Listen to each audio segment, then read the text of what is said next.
Namaste. Welcome, friends. A story I heard had an elderly man in the woods, and he was walking along and he heard a small voice, and he looked down and there was a frog, and the frog said, "Kiss me and I'll turn into a beautiful young woman." And the man kept walking, and the frog hops along and says again, "Please, please kiss me. I'll become the most beautiful woman you can imagine." And the guy slowly stoops down, he picks up the frog and he puts him in his pocket. And the frog says, "Hey, aren't you going to kiss me?" And the man says, "Well, at this point in my life, I'd rather have a talking frog." We know we change over time. What we want shifts, what drives us.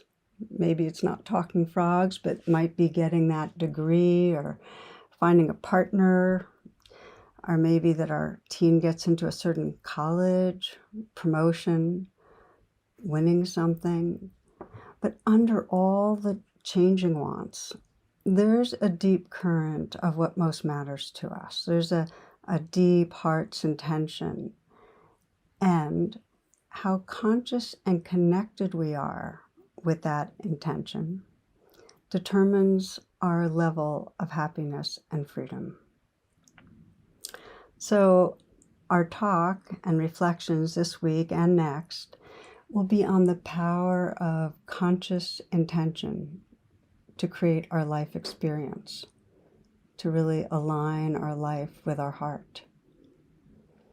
Some might be celebrating the Jewish high holidays now. Rosh Hashanah celebrates the creation of the world, and it's a beautiful time to start the new year with self-awareness, with meaningful intentions.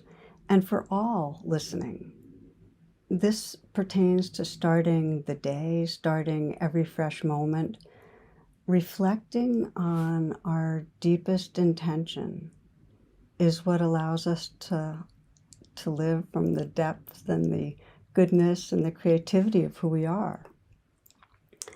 So I'll start on this mode by sharing that I was teaching a retreat at Yucca Valley, California, probably a decade ago or so, and I'd go for walks in the desert.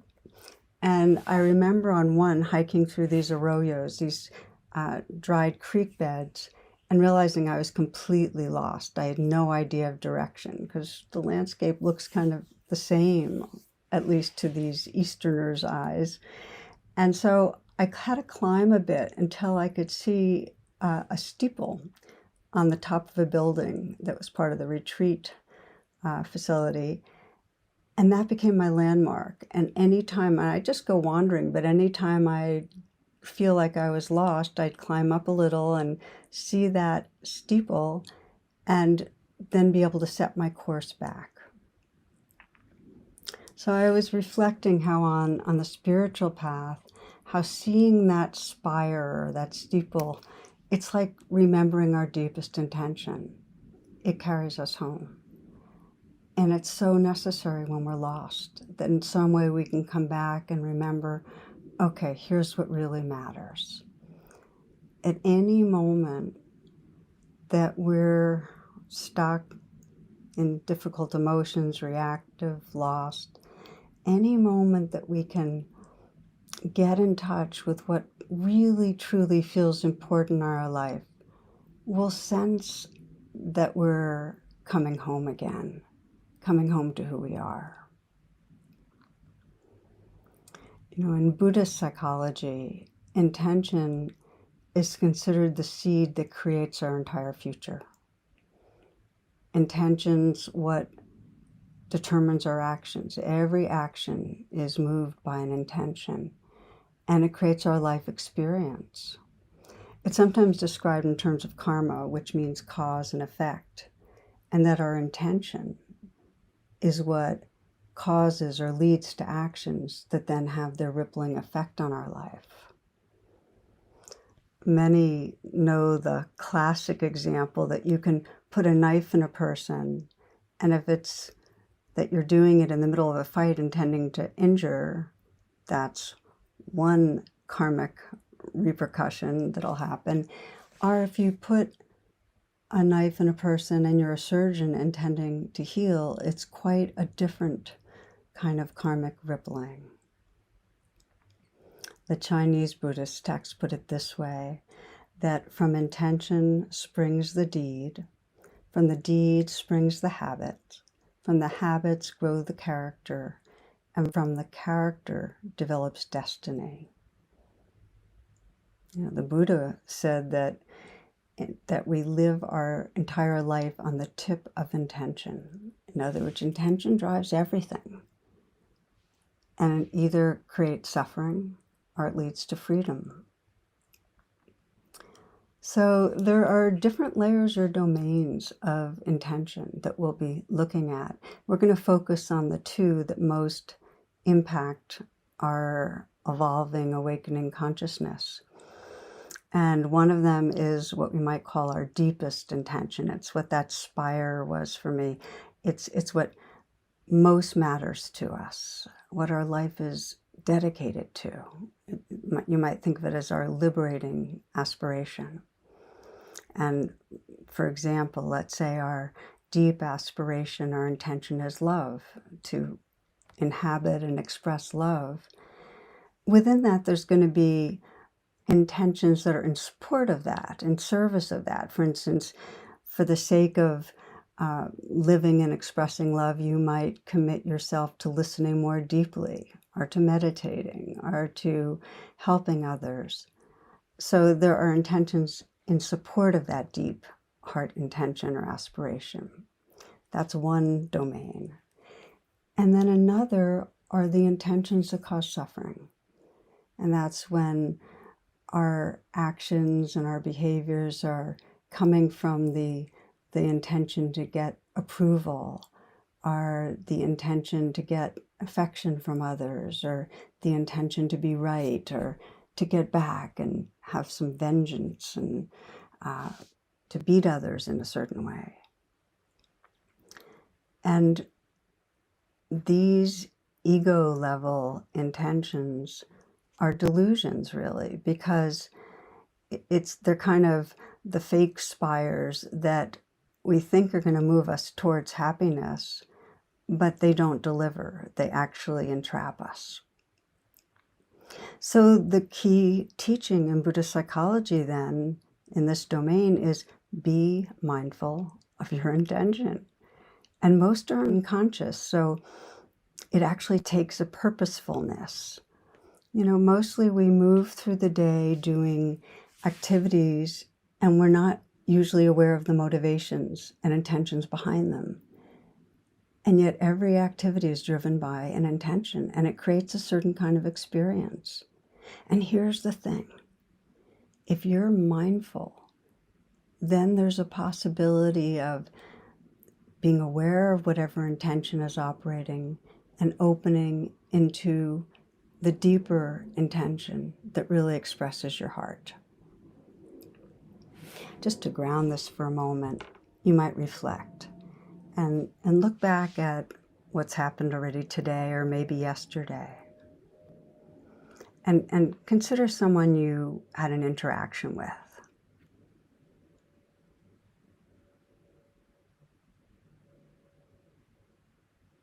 Can you sense the intention that you held as you're having that interaction? I mean, was it a heart's intent to deepen connection, understanding? Or was it more of that egoic level of wanting that person to approve of you or to like you? Was it that you wanted to feel like you were being a helpful person? Were you wanting to get the interaction over with, to get onto something else? Were you trying to avoid being judged? Just to sense that.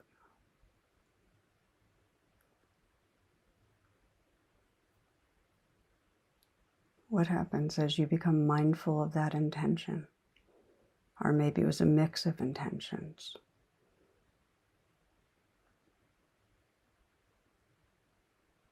And if you were repeating that situation,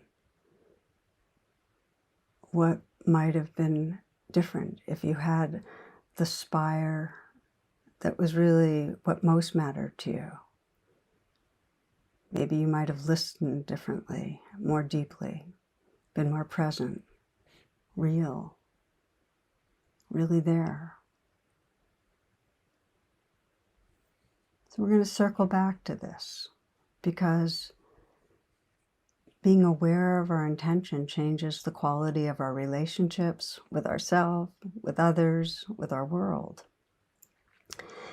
And our regrets come from the parts of our life where we were caught in intentions that caused suffering, that we weren't conscious of our deepest intention. We didn't live aligned. I mean, think of it. For some, it's somebody we love dies, and then there's that regret that, oh, I wish I had remembered how much I cherish this person and spent more quality time. Might be the same when our child graduates and leaves home, having that regret. Or maybe it's regret for the years lost in addictive behavior, wishing we'd been more connected with a sense of what mattered, what was possible. Intention is the seed that determines our behaviors and creates our experience. And we can't change the past.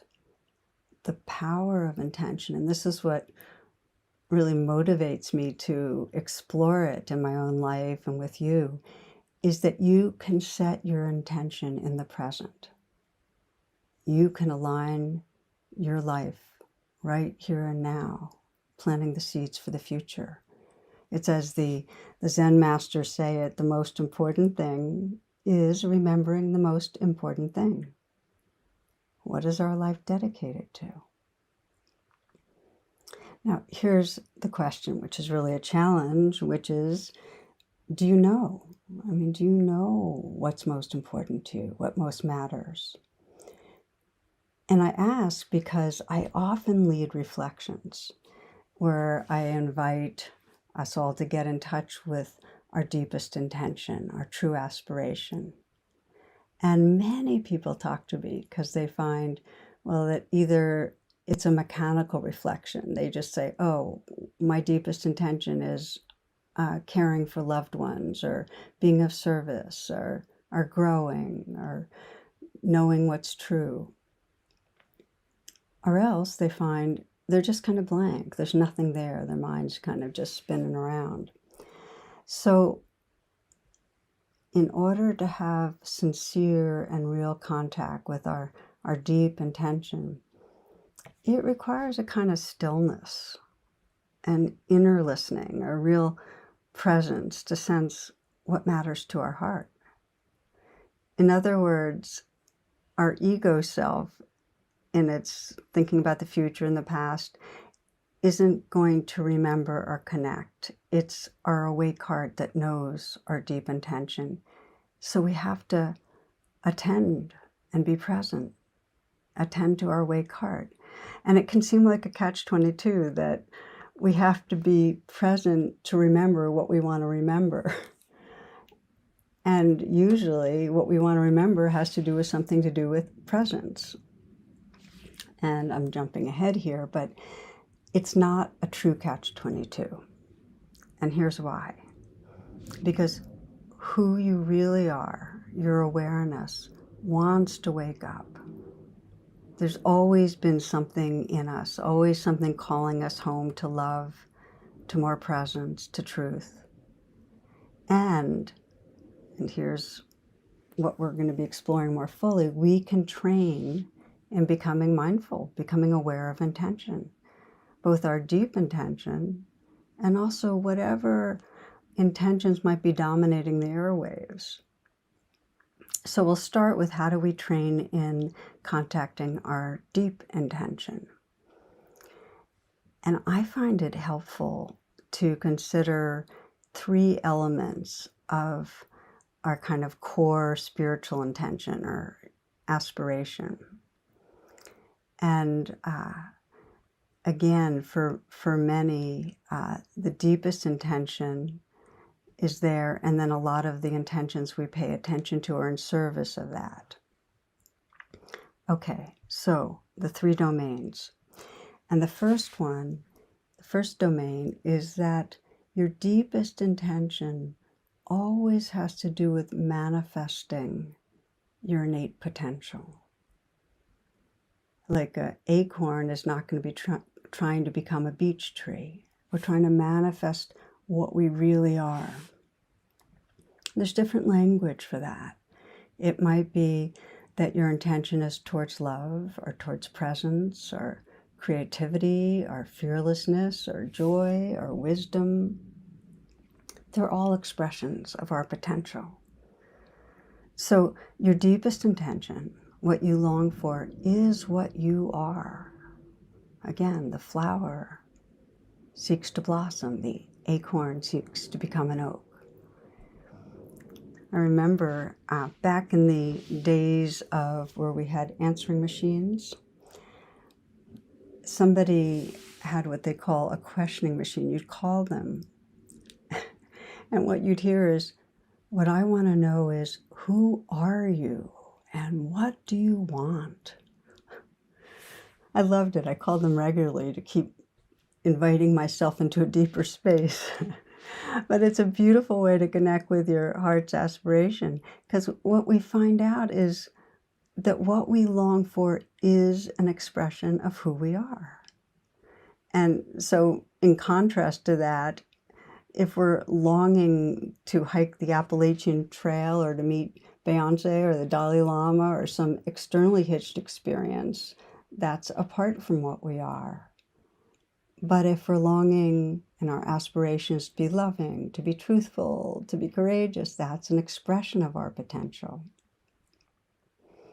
I remember a beautiful story, an indigenous elder offering blessings to sleeping youth, and his blessing was the same for each. He said, "Be who you are." So that's the first expression of a true aspiration. It has to do with manifesting what we are. The second is that for an aspiration or intention to be awake and conscious and full, it needs to be embodied. In other words, we need to feel it. It's a heartfelt experience. Oprah Winfrey puts it this way. She says, ask yourself, what is my truest intention? Give yourself time to let a yes resound within you. When it's right, I guarantee that your entire body will feel it.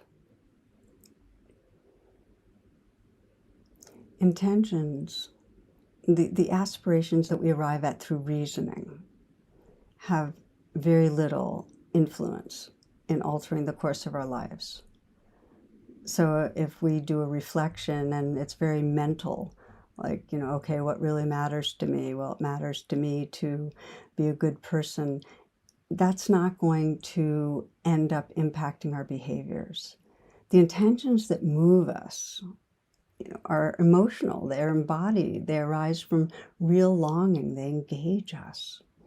So when someone's embodying an intention, I think the best way to describe the way it transmits is sincerity. There's a quality of innocence, purity, sincerity. Okay, so these are two kind of markers of our deepest intention. One is that it's a manifesting of our potential, and the second is that it's embodied, it's felt. The third flag or sign of true aspiration is that it always relates to this moment, that what we're aspiring to is experienced in the here and now. It's not, in 5 years I want to be patient and kind. It's not like, you remember St. Augustine who said, Lord, grant me chastity and continence, but not yet. So we're really asking what our spirit or heart longs to experience right here and now. And think about it. Only if we're open to the possibility of here and now manifesting are we truly open and available. If we think it's down the road, something in us is not present for it. Okay, so those are the three dimensions of our true aspiration or intention. And what I'd like to do is pause again and do a reflection on this, because this is kind of the ground level of training ourselves to take that power of intention and bring it alive in our lives. Wherever you are, you might see if you can find a posture that serves you so you can be alert and at ease.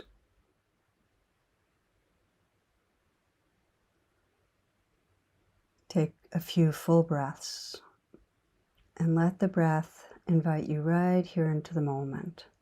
Perhaps a long, deep in-breath and a slow out-breath, releasing, letting go. Again, nice, full, deep in-breath. And a slow out-breath, letting go, letting go. And again, breathing in, filling the chest and the lungs. And a very slow, smooth out breath, releasing, letting go. And as the breath resumes in its natural rhythm, just sensing the awareness that's here, the presence that's here, that which is aware of the breath.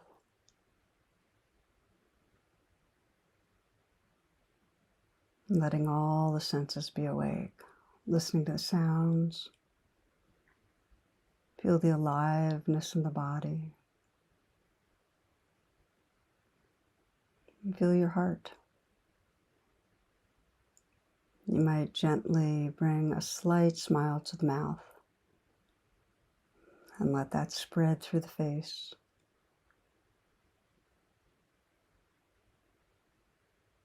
And you might visualize and sense the curve of a smile spreading through the heart.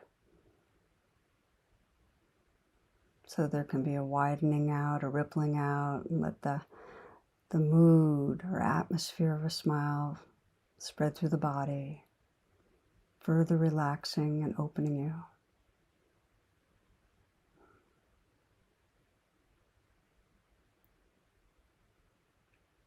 And gently bring the attention to the breath. You might feel the breath at the heart. And notice your heart, the state of your heart.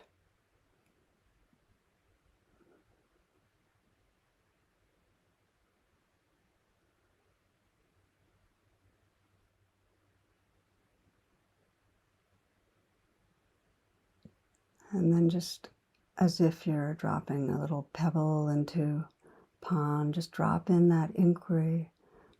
What is my deepest intention, my truest intention, my heart's aspiration? Ask your awakening heart, what do you most long for? And then listen. What really matters?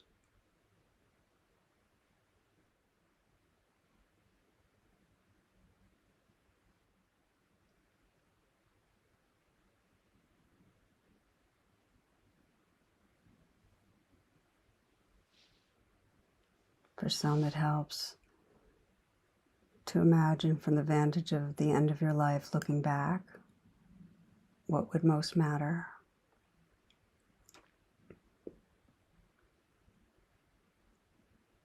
And for some, it helps to imagine your future self, the most wise, caring expression of your being, letting you know what matters.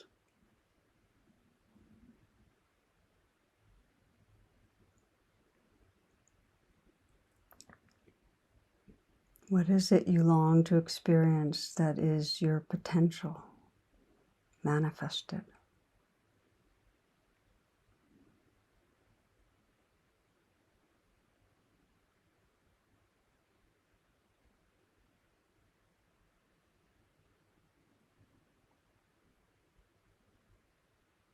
And how does it feel, that intention or longing in your heart right now?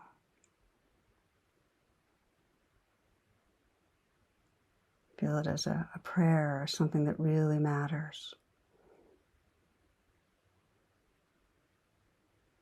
For instance, if your intention is to be fully loving, it's really that prayerfulness. Please, may I be fully loving. Let it matter to your heart.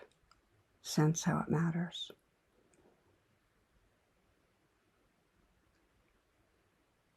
And sense it as a intention for right here now. May in this moment I experience or live from that love, from that presence, from that awareness.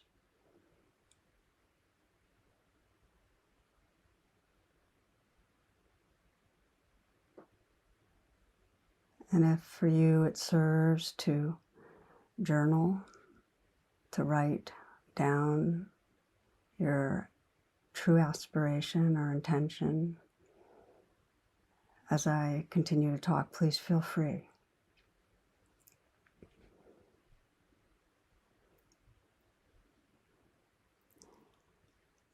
The poet John O'Donohue says that prayer is a bridge between longing and belonging. So when our intention, when our aspiration is conscious and embodied and present, it actually is that spire guiding us home to belonging. It guides us home to live from what we most long for. Now here's the challenge, and I'm going to invite you to reflect again in a moment. The challenge is, as we know, we humans are very habituated, and our habit is every day to go to sleep, go into a kind of trance, and forget what really matters, forget what we most care about, and we get caught in a kind of autopilot, and often we're run by other wants, other fears. So I just want you to, again, checking in, just reflect, and this is with real curiosity, without judgment. How alive is your aspiration in daily life?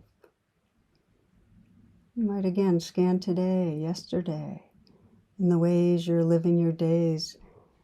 How much of it is aligned with or supportive of what most matters to you?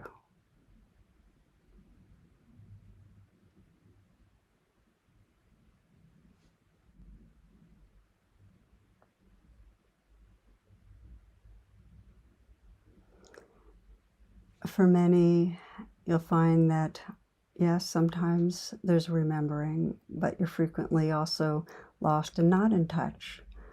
They say that all of spiritual life is forgetting and remembering. So I like this quote from D.H. Lawrence because I think it sums it up.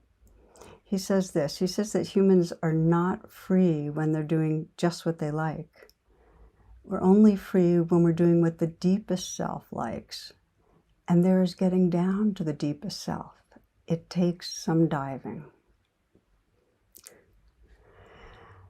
Okay, so our training in being mindful of intention, there are a few different elements. The first step, as we've been exploring, is to connect with our deepest intention.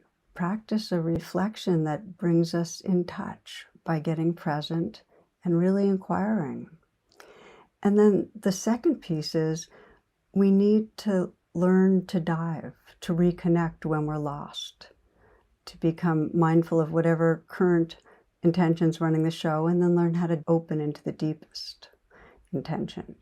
So let's look more closely what all of this means. We can start by saying that if we're not mindful and awake, it's natural that we're going to move through the day on automatic, as I mentioned.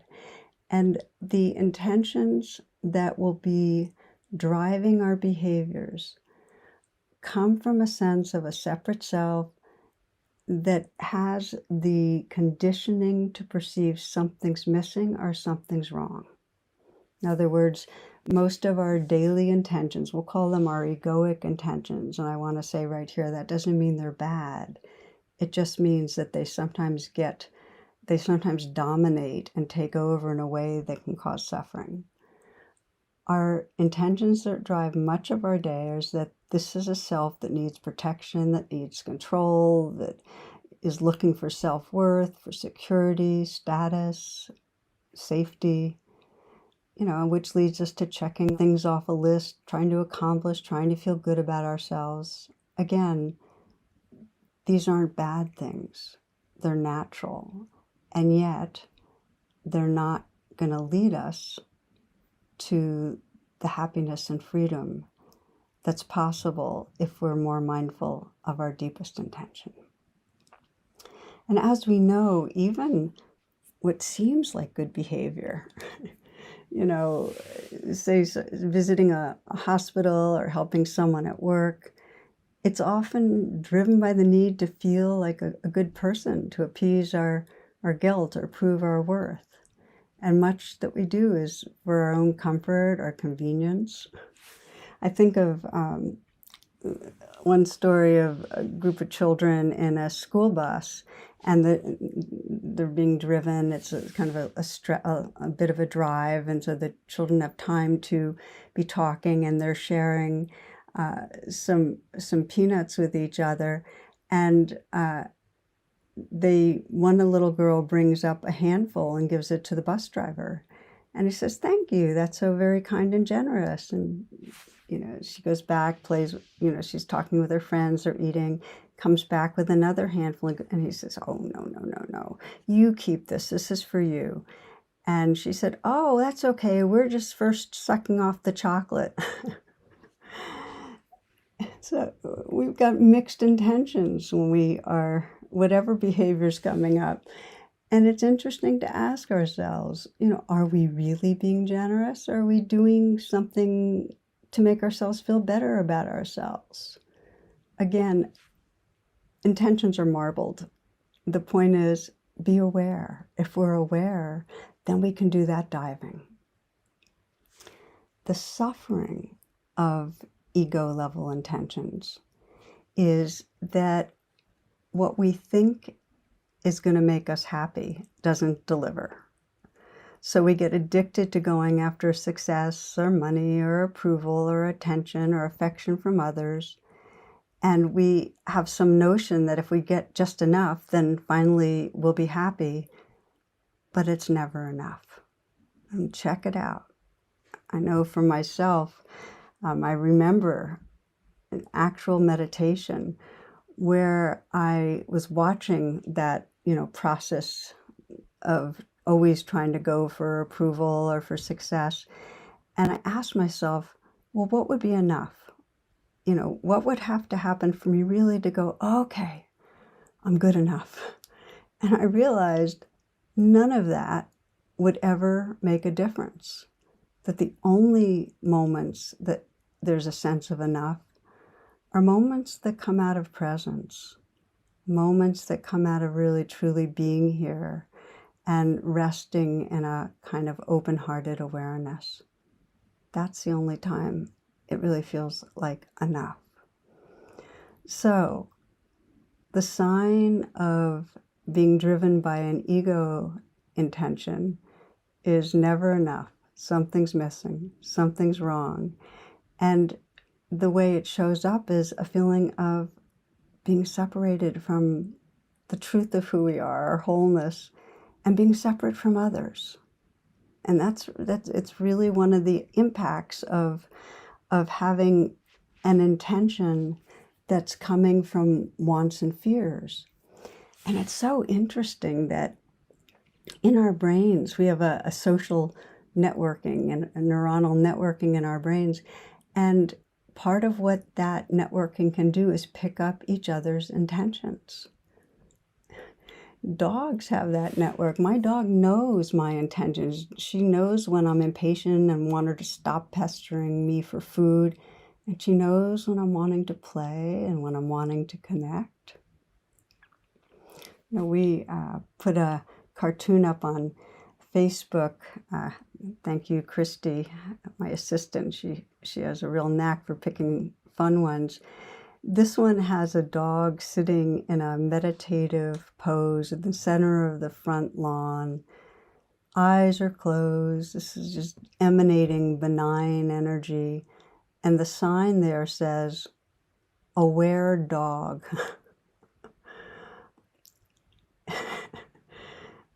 You have to see it, I think, maybe, but it's just absolutely perfect. Aware dog. So we're talking about being aware of our intention and noticing how when our intention is in that mode of wants and fears with each other, it distances. It's also useful to remember that our ego level intentions can masquerade as spiritual intention. There's a classic Zen story of a new to-be monk who goes to the monastery and wants to enter in and be part of the community. And he asks the abbot, well, how long will it take me to be enlightened? And the abbot says, 10 years. And then this novice says, well, how about if I try really hard? And the abbot says, 20 years. And the novice says, hey, you just said 10. For you, 30. If we turn the spiritual path into something the ego is trying to feel good about itself for, get somewhere fast, race towards the finish line, it's been co-opted. There's always intention behind our actions. So what kind of intention is there? And again, I just want to keep grounding this and invite you to pause and just consider today, thus far. Remind yourself of what you've been up to, what you've been doing.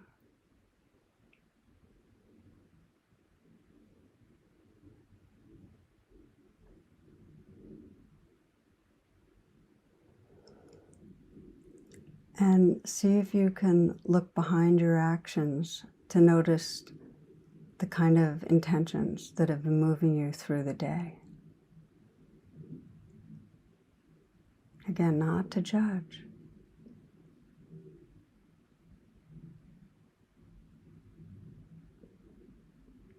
Were you trying to get things done to feel more secure or feel better about yourself?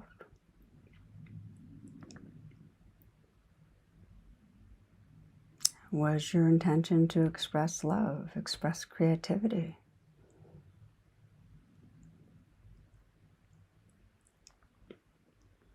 Without evaluating, simply notice, and along with noticing, sense the experience that your intentions and actions created. What's been your mood?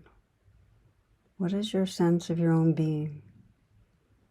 Has it been a small self anxiously on its way to something? Or has it been a kind of spacious sense of a field of presence, aware of different experiences, kind, compassionate? And what we notice is when ego intention dominates, when we have that alternative spire, it keeps us small. The seeds create an experience of being preoccupied, tense usually, reactive. Often there's this undercurrent, as I've mentioned, of something's missing, something's wrong, personal deficiency. There's a quote that we keep going fishing, not realizing it's not fish we were after. So the more we're dominated by the ego intentions that we're on automatic, we lose sight of the deeper intentions. And we create a life experience that's not aligned with our heart. We are not having intention be the compass for our heart. So we've explored now how we can connect with deepest intention, and this is a reflection I invite you to do regularly. The question is, how do we remember through the day? How do we become more mindful of intention? And there are really two primary trainings, and one is to set our intention, which we'll explore a little more for the last part of this talk. And the other, as I've mentioned before, is learning how to shift, how to dive. So we go from ego intention to our true intention. And that we will explore next week. To step back a bit, I wanted to share with you that as I was reflecting on this theme over the last month, I joined with Jonathan, my partner, and we both decided to do talks on it. And by the way, if you listen to both of us, you'll hear some similar themes, I hope. And our motivation was that we were spending our final weeks on Cape Cod, both working, doing our work, and soaking in the wonder of sand and sea and sky, and aware of impermanence, how it's all changing so fast. And who knows when next we'll have, that kind of a stretch of time. And so we really wanted to dedicate ourselves to living our moments and to remembering what most mattered. And so it was our shared intention, to explore, how do we remember? How do we remember presence? How do we use that spire and keep waking up from the trance of automatic? So we thought we'd do our own experiment to deepen attention to intention. And we structured it so that after our morning meditation, we shared with each other our intention for the day and reflected on, well, what's my deepest intention and how do I want to express it today? And we had different language. Mine generally had the words like open-hearted presence. His had to do with flow and opening to flow. And then at the end of each day, we checked in and we reflected together on how much did we see the spire, remember really what mattered to us. How often do we come back to that? And just to say, it's not new for me to bookend my day like this, but it added a real power to have our shared attention to it. It made me more accountable and alert. And even if I hadn't been with him, doing it very specifically on intention. What's my intention for today? And at the end, looking back and sensing, well, where was I aligned and when did I forget? Very, very powerful. So I can report to you that there was an increase in presence, more of this gravitational field of remembering. And then at the end of the day, there always are spaces of real forgetting, not judging, really being curious. Okay, so when I forget, when I get caught in ego level intentions and even get small, tight, go into whatever reactivities there, what's going on? Is it screen time? Because that's usually, for me, a time of, drifting. It takes more consciousness to keep aware. Or sometimes it's feeling of deadlines, and it shows up this urgency to do more, or sometimes there's a sense of falling short and I get kind of caught in that trance, or often when I'm tired or not feeling well. These are different things I started tagging as, okay, those are forgetting times. But noticing without judgment, just having those times flagged, inclined me to be more alert and to notice when I drifted and, just be more able to come back. We also explored targeting intention. And by that I mean, not only would I be saying, okay, my intention's open-hearted presence, but during this particular Zoom call or during this conversation or whatever, I would, in my mind, target it so that I'd be more aware when I most felt like I would need that spire. And what I found is, for many of us, where we most need that spire of remembrance, where we most regret forgetting intention, is in our daily interactions with each other. We seem to kind of zone out and go into habitual behavior so quickly. It takes training to remember. And it's valuable to preset in a targeted way, as I'm describing. So if you decide to do this bookending of the day, and I hope you will, know that if you're having time with someone that might be tense or conflictual, set your intention ahead of time. Imagine the outcome you want, how you want to feel, how you want them to feel. An example of targeting, a few months ago, with a family member reached out to me, wanted to talk, was struggling with a decision. And so we were on the phone, and he shared his dilemma, and I weighed in, given what I knew about him, I weighed in and offered, some perspectives I thought might be useful, and got off. And afterwards, when I was reflecting on the day, I realized, wow, I was in total fixing mode. I was time conscious. I was trying to make it quick, and I just really had not showed up with much presence, definitely not open-hearted presence the way I really would like to.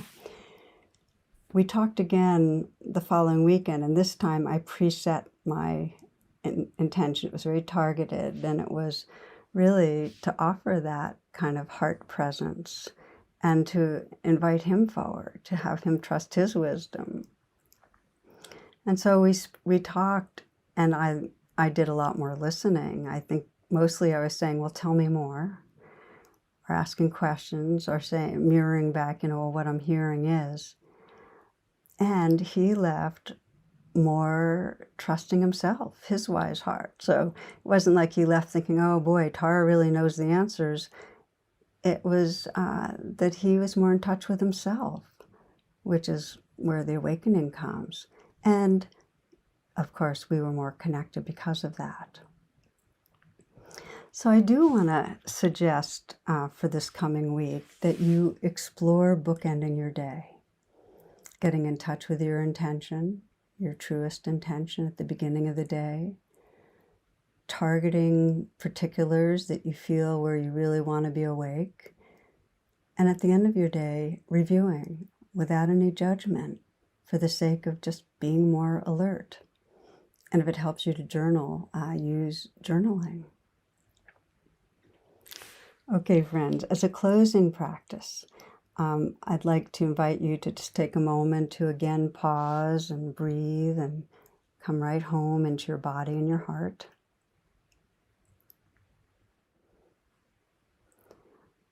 And bring to mind an ongoing relationship where there's some tension, some conflict.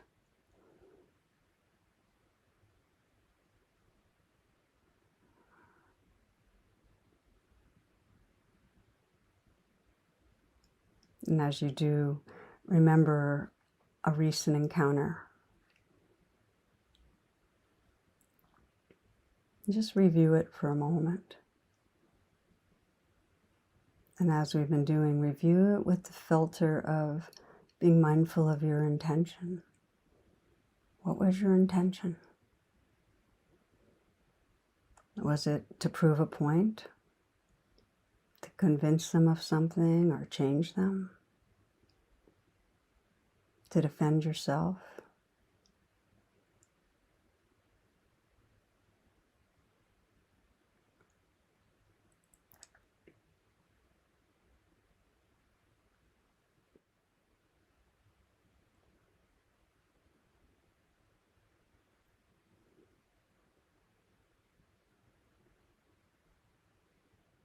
And notice the outcome. We talked about karma. Every intention creates actions which create outcomes. What was the outcome? How did you feel about yourself and about the other person?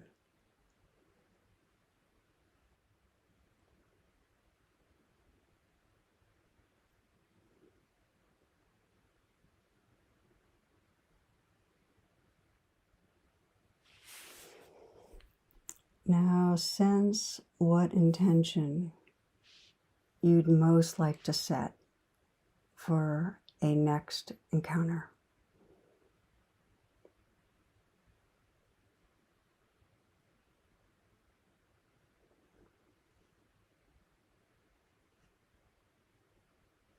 Is it compassion? Compassion for yourself, compassion for the other person, understanding, connection, listening. Just notice if your intention feels wise, if it feels from your heart.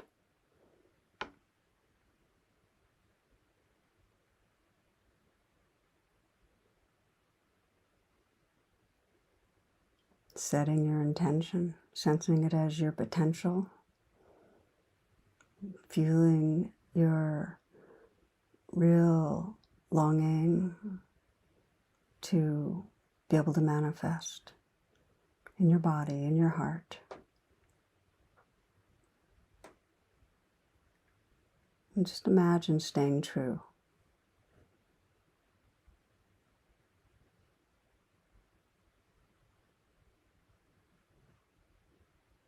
And you might repeat in your mind,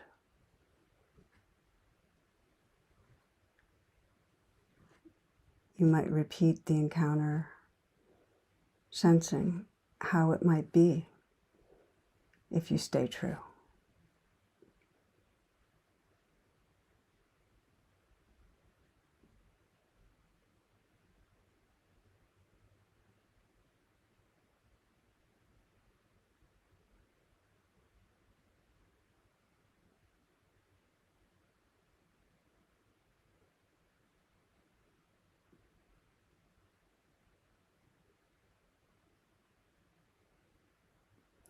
We can't change the past. Our power is to plant seeds right now for the future by sensing our deepest intention. You know, our habits are human nature. The given is you'll forget. I mean, that's why no judgment, be forgiving. But what you practice gets stronger. And the habit of remembering your true intention, your heart's intention, opens us to great possibility. Letting intention be the compass of your heart, that spire that plants seeds for the life that most expresses the depth of who we are, the seeds that bring love and wisdom, joy and wonder. So we'll close with a bit of Mary Oliver. She writes, I do know how to pay attention, how to fall down into the grass, how to kneel in the grass, how to be idle and blessed, how to stroll through the fields, which is what I've been doing all day. Tell me, what else should I have done? Doesn't everything die at last and too soon? Tell me, what is it you plan to do with your one wild and precious life?